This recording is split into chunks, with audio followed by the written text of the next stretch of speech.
probably all have is why settle this case? Well, there's no simple answer to that, but as you know, these cases are they're dangerous because a jury can decide one way or the other, and sometimes it's cost effective to settle the case if you can get it low enough, as opposed to spending the money it costs to go to trial. And you can be absolutely right and lose and get a large judgment. So in this particular case, I was not in favor of settling, but it's not my job to decide whether the county settles the case or not. And so once the county, the excess carrier made the decision, because it was their choice whether we went to trial or not, not ours. And so once they decide to do that, it is what it is. So the excess carrier is like the insurance? Correct. The county is liable up to $2 million, and so anything over that, the excess carrier has the right to decide whether to go to trial or not. And that's a great question. You can probably ask county council and get a better answer than I can give you. Does it leave the public with the impression that you settled and then you quote unquote admit there was wrongdoing? I don't admit. I want to make it clear. I don't admit there was any wrongdoing in this case, because there was not. And so I want to make sure the public understands that. Settling cases, if you look at the lawyers in town that do these type of cases, rarely do they go to trial, because they don't make, in my opinion, they don't make a lot of money going to trial. They make a lot of money doing these settlements. So it's not surprising that it's settled to me, but very few of them do go to trial. Now today the attorneys say that they did the real investigation, that your investigation and that by the DA didn't find all the information. They say that when they deposed the officers and what they call top brass, they were told that there was never a determination by your department that the officers' actions at that scene were within policy. Well, I can tell you that their actions were within policy. They were within law, and that's what we deal with. I watched what the attorneys had to say today, and in my opinion, they're preparing for the next case.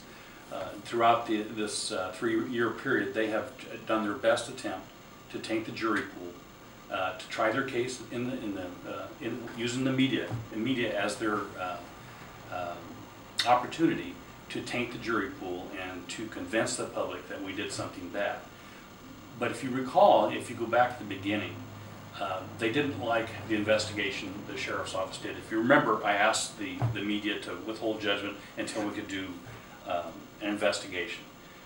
The media chose not to do that, and ultimately I ruled that they were within law on camera, and that did not make the attorneys or the Silva family happy.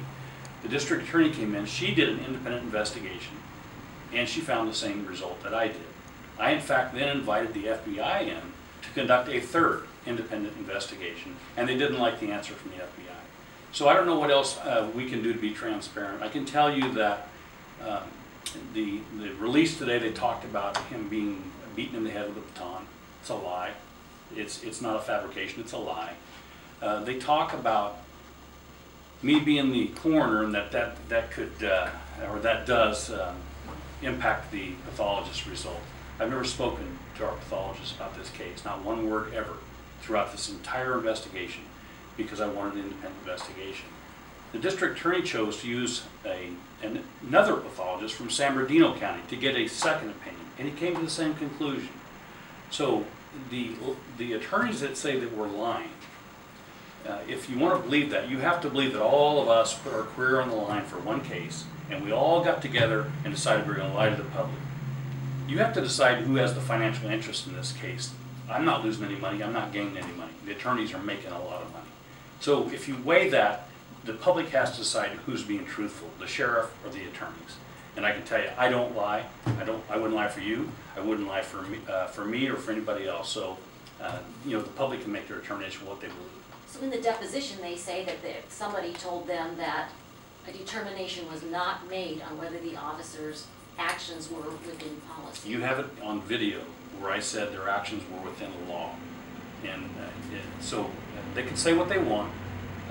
I can't stop attorneys from trying to sell their case to the public ahead of time. That's what they do because that's how they make their money. And so I can only tell you that I don't lie. I don't lie for officers. I've been the sheriff for 10 years. I've terminated over 50 deputy sheriffs for wrongdoing. This was not wrongdoing. The officers did what the law required them to do. The officers did good work. They all still work here, and they're all still good employees. Earlier you said that, obviously you kind of talked about it a little bit already, but you were not in favor of settling. Can you explain that more? I was not in favor of settling. If you look at this case, this is someone who, if he chooses not to be to use methamphetamine, if he chooses not to use the other drugs that were in his system, if he chooses not to have a pocket full of those drugs and to become incapacitated halfway in the street, if none of that occurs, none of this occurs, we wouldn't be here. But it always turns out to be law enforcement's fault for their actions. I haven't heard throughout this case one time the Silva family talking about they wish that their loved one hadn't been a meth addict, because they should have wished that. I hope the public sees this, and I hope that young people see this and say, meth's a bad, bad deal. It's a bad thing. Drugs don't do any good. So no one's out there defending the officers for the job that they do, but I am, because the officers, they do a great job. In this particular case, they followed the law. They tried to wake this person up who's under the influence, who's very large, and he resists and doesn't go along with the program. They try and arrest him. They try and handcuff him. They use a canine. They use batons, and the batons, both pathologists said there were no blows to the head. That's the way we train. We train blows to the arms and legs and torso. That's where they struck him. They followed the policy. They followed the laws, and they've had to live through this criticism for 3 years. And that's unfortunate. The country is upside down right now with what we're seeing with cases like this, where the officers follow the law. They're the ones out there that have to face these people that are under the influence. And it's not as simple as it sounds. You can't just tell somebody that's under the influence, hey, you're under arrest, and they put their hands behind their back. It doesn't happen that way. And so, I defend the officers' actions. I defend the fact that we conducted 3 independent investigations. I defend the fact that we had 2 independent pathologists come to the same conclusion, and I defend these officers and the job that this department does. And for the attorneys that held their press conference this morning called us liars, that's shameful. It really is. It's pathetic, quite frankly, in my opinion. Sheriff, speaking of the pathologists, the attorneys, I'm sure you heard this morning, also said that the pathologists didn't have all the information about the circumstances. Nothing else they said was true, so I suspect that probably isn't true either. Well, did the pathologist? I never talked to the pathologists. Pathologists get all the information. We don't tell. I've never done an autopsy, so I don't pretend to tell a pathologist how to do their job. They know what their job is. They do hundreds of autopsies, and for them to say that he didn't have all the information, what information didn't he have? They say that the pathologist didn't have information on what was going on at the time, the fact that the officers were on his back, and they had a list of the circumstances happening at the time, which they believe the pathologist did not have access to that information. Did they believe that the pathologist said that he died because he had a heart disease from drug abuse? And did they believe when the pathologist said that he did not die from a beating, he died from an enlarged heart and from a heart disease? They didn't buy any of that because that doesn't fit their story. And so I'm sorry, what an attorney says on TV means absolutely nothing. It is not evidence. It's a story that they can tell the public, in my opinion, to build their case. And so, I can't answer the question for a pathologist. But I've never spoken to either of the pathologists in this case. Not one word have I spoken to them about anything about this case, because it would have been inappropriate. I wanted the truth. Now, speaking of public perception, the public, someone who's not following the case very closely might say, okay, here was a gentleman who was hogtied and 9 officers had to subdue him. That seems a little bit excessive. What would you say to that person? I would ask you what number would be appropriate.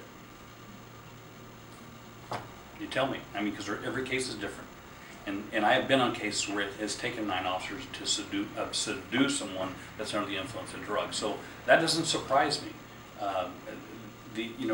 These cases aren't, these people that are under the influence of drugs are not like you and me where they just have average strength. And so I'm sorry, there's no magic number.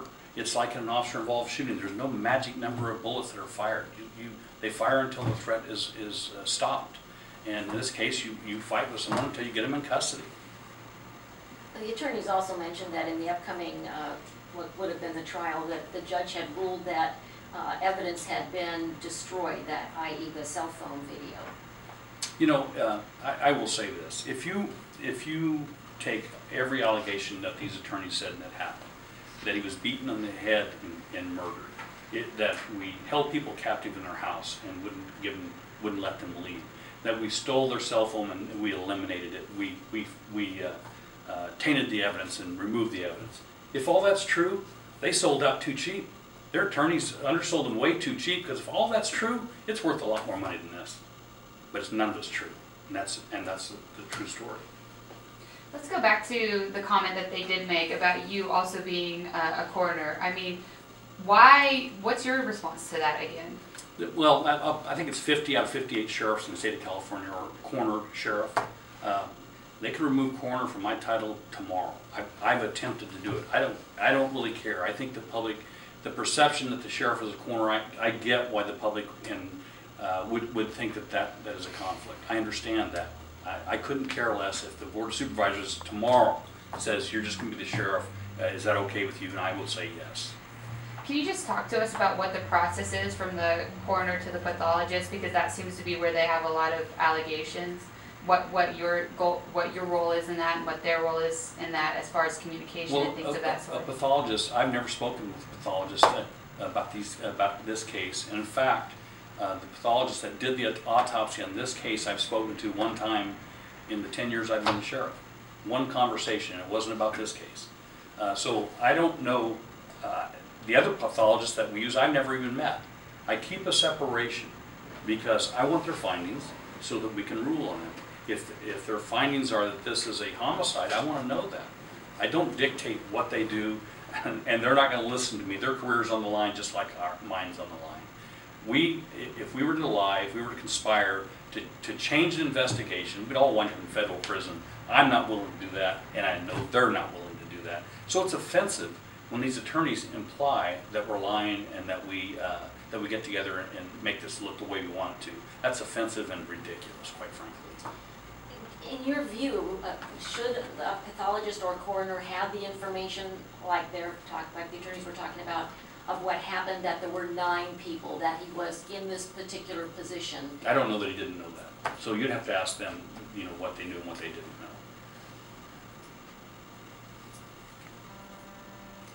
Anybody else? As a final thought, one of the first things the attorneys said was they're doing the real investigation. They had done the real investigation with their depositions during the last 3 years, implying that or maybe they said it directly, that your investigation was not the real investigation. Do you want to respond to that? Yeah, Carol, if you look at, if they're doing the real investigation, go back and pull their press conference that they did before they had an opportunity to do any investigation.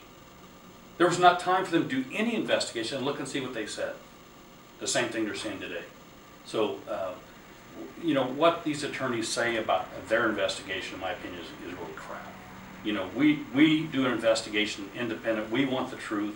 We don't want bad apples working for us.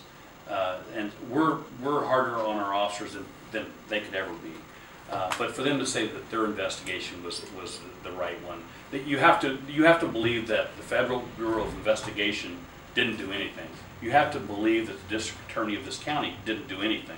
And you have to believe that the sheriff of this county didn't do anything. Their investigation is the only one that's right. That's absurd. Speaking of their investigation, they say that more needs to be revealed about these officers, that if you look into their backgrounds, that there are other things that might not be on the up and up. What's your response to that? I don't know what you mean by on the up and up, but I can tell you this, that the government code protects those files to where the sheriff cannot, by law, talk about those. I would love for the government code to be changed so that I'd have the ability, when these things happen, to stand in front of the media and say, no, that is a bunch of crap. Here's what happened. But I can't do that. You know, administrative investigations, the law doesn't allow me to do that. And I can't violate the law to make, well, I won't violate the law for any reason, but to make attorneys happy or to make the media happy, I'm not willing to do that. So I try and follow the law, and the law says that The officers' files are private, and when it changes, I'll be happy to release it. Has anything changed since this all started? Training, the way other things are handled? Has anything changed? Well, I had a question this morning if the officers had been disciplined, if they still work here. We don't discipline officers for doing their job. We don't discipline officers for following the law. And so those are ridiculous questions, I think. Officers that violate policy, officers that violate the law, we deal harshly with. In this particular case, it didn't happen. And my last question for you is for the attorneys and the family who's alleging that you were trying to cover this up. What is your response? Well, it's alleged that we try and cover up every case. That just doesn't happen. Officials that are elected officials who are in government, they know the hazard of being dishonest with the public. They know the hazard of trying to cover an investigation up. That's not my job to cover up. I'm not here to protect officers that do bad things and do wrong things. We hire from the human race, we get humans, and sometimes officers do the wrong thing. And when they do the wrong thing, they pay the price. But when they do the right thing, somebody's got to stand up and defend them. And that's me. Is there anything else you think is important for our listeners or viewers to know about this case or about your response to the attorneys? I can't think of anything. Anybody else? Thank you, Sheriff. All right, thank you guys.